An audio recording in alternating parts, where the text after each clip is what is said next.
തൃശൂർ പൂരം അലങ്കോലമായതുമായി ബന്ധപ്പെട്ട വിവാദങ്ങൾക്കിടെ മുഖ്യമന്ത്രി പിണറായി വിജയൻ ഇന്ന് തൃശൂരിലെത്തും. അഴീക്കോടൻ രാഘവൻ അനുസ്മരണ പൊതുയോഗം ഉദ്ഘാടനം ചെയ്യുന്നതിനാണ് മുഖ്യമന്ത്രി എത്തുന്നത്. വിവാദത്തിൽ മുഖ്യമന്ത്രി മറുപടി പറഞ്ഞേക്കും. വിവരങ്ങളുമായി തൃശൂരിൽ നിന്ന് സൂരജ് സജിയാണ് ചേരുന്നത്.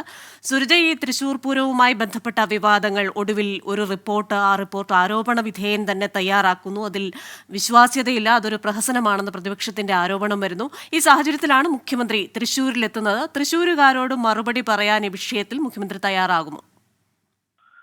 കൃഷ്ണ, തീർച്ചയായും അത് തന്നെയാണ് തൃശ്ശൂരുകാർ ഉറ്റുനോക്കുന്നത്. പ്രത്യേകിച്ച് മുഖ്യമന്ത്രി ഇന്ന് എത്തുന്നതിന് മുന്നോടിയായിക്കൊണ്ടാണ് ഈ ദ്രുതഗതിയിൽ ഈ റിപ്പോർട്ട് നൽകിയത് എന്നതടക്കമുള്ള ചർച്ചകളും സജീവമാണ്. കാരണം 24-ാം തീയതിക്കുള്ളിൽ ഈ റിപ്പോർട്ട് സമർപ്പിക്കും എന്നുള്ള നിർദ്ദേശമായിരുന്നു മുഖ്യമന്ത്രി വാർത്താസമ്മേളനത്തിലടക്കം മുന്നോട്ട് വച്ചിരുന്നത്. പക്ഷേ അതിന് 2 ദിവസം മുൻപ് തന്നെ ഈ റിപ്പോർട്ട് സമർപ്പിക്കുകയും ചെയ്തു. അത് മുഖ്യമന്ത്രി ഇന്ന് തൃശ്ശൂരിൽ ഈ അഴീക്കോടൻ രാഘവൻ അനുസ്മരണ യോഗത്തിൽ പങ്കെടുത്ത് സംസാരിക്കുന്നതിന്റെ ഭാഗമായിക്കൊണ്ടാണ് എന്നുള്ളതാണ് ഈ രാഷ്ട്രീയ കേന്ദ്രങ്ങൾ ഉയർത്തിക്കാട്ടുന്നത്. എന്തായാലും വിവാദങ്ങൾക്കിടെ മുഖ്യമന്ത്രി തൃശ്ശൂരിലെത്തുമ്പോൾ അതിൽ പ്രധാനമായും ഉറ്റുനോക്കുന്നത് ഈ CPI ഉയർത്തിയ ആരോപണങ്ങളുണ്ട്. അത് പ്രത്യേകിച്ച് തൃശൂർ പൂരം കലക്കിയതിന് പിന്നിൽ രാഷ്ട്രീയ ഗൂഢാലോചനയുണ്ട് എന്നുള്ളതായിരുന്നു CPI ഉയർത്തിയത്. പക്ഷേ ഈ ആരോപണ വിധേയനായ ADGP തന്നെ അന്വേഷിച്ച ഒരു റിപ്പോർട്ട് അത് മുഖ്യമന്ത്രിയുടെ കയ്യിലെത്തുന്നു. അപ്പോൾ തൃശ്ശൂരിലെത്തുന്ന മുഖ്യമന്ത്രി ഈ വിഷയവുമായി ബന്ധപ്പെട്ടുകൊണ്ട് എന്തായിരിക്കും പ്രതികരിക്കുക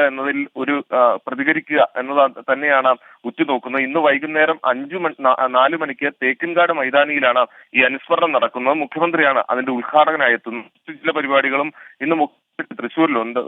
എന്നാൽ ഈ പൊതുയോഗത്തിലായിരിക്കും മുഖ്യമന്ത്രി ഇത് സംബന്ധിച്ചുള്ള മറുപടികൾ പറയുക എന്നുള്ളതാണ് പ്രതീക്ഷിക്കുന്നത്. കൃഷ്ണ, പൂരം വിവാദങ്ങൾക്കിടെ മുഖ്യമന്ത്രി തൃശൂരിലെത്തുന്നു.